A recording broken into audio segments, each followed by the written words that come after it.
అందరికీ నమస్కారం. నేను మీ సునీల్ సందీప్ కారుమంచి తెనాలి. పోరాటాల భరతభూమిపై ప్రతి 5 ఏళ్లకు జరిగే యుద్ధంలో మరి ఒక ఘట్టం అయితే ముగిసింది.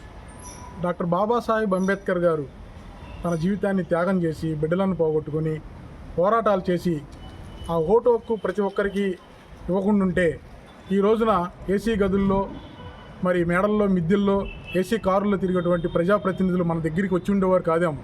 బహుశా మన ముఖాలు వారికి, వారి ముఖాలు మనకు కూడా తెలిసి ఉండే కాదు.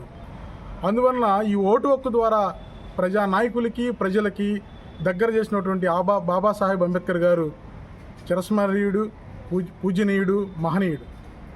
మిత్రులారా, మీకు ఒక విషయాన్ని గుర్తు చేయాలని అనుకుంటున్నాను. ఏంటంటే రేపు 4వ తారీఖున వచ్చేటటువంటి ఎన్నికల ఫలితాలు అందరూ శాంతియుతంగా, సాధారణంగా ఆహ్వానించడం మంచిది. ఎందుకంటే మన గుంటూరు జిల్లాలో మాచర్ల కొన్ని ప్రాంతాల్లో చాలామంది కార్యకర్తలు తగాదలు పడి బేషజాలకు పోయి కాళ్ళు తలకాయలు విరగ్గొట్టుకొని పోలీస్ స్టేషన్ చుట్టూ, హాస్పిటల్ చుట్టూ తిరుగుతూ ఉన్నారు.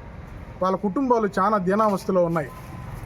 మరి మనం ఎవరి కోసమైతే మనం ఈ తగాదలు పడుతున్నామో ఆ రాజకీయ నాయకులందరూ కూడా ఫ్యామిలీలతో ఫారిన్ ట్రిప్పులో చక్కగా ఎంజాయ్ చేస్తూ ఉన్నారు. మరి మన కుటుంబాలేమో ఏడుస్తూ ప్రతిరోజు పోలీస్ స్టేషన్ చుట్టూ, హాస్పిటల్ చుట్టూ తిరుగుతూ ఉన్నాయి.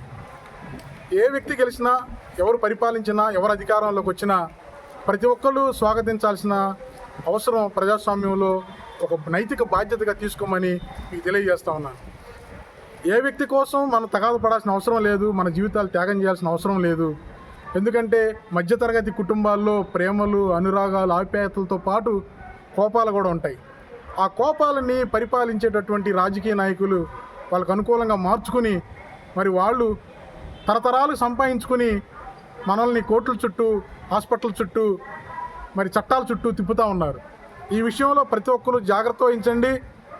మరి మన కుటుంబాల కోసం, మన కోసం, మన మిత్రుల కోసం, మన బంధువుల కోసం మనం సుభిక్షంగా, సురక్షితంగా ఉండటం మంచిది.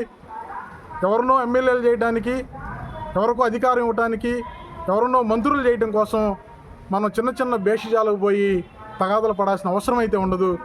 రేపు ఏ ప్రభుత్వానైనా సాధారణంగా ఆహ్వానించి అందరూ స్వాగతించాలని, ఎటువంటి తగాదలు లేకుండా శాంతియుతంగా ప్రజలందరూ గడపాలని తెనాలి నియోజకవర్గ ప్రజలకు బహుజన సమాజ్ పార్టీ తరఫున తెలియజేస్తున్నాను.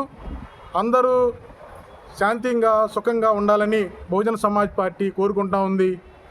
జై భీమ్, జై భారత్, జై బీఎస్పీ.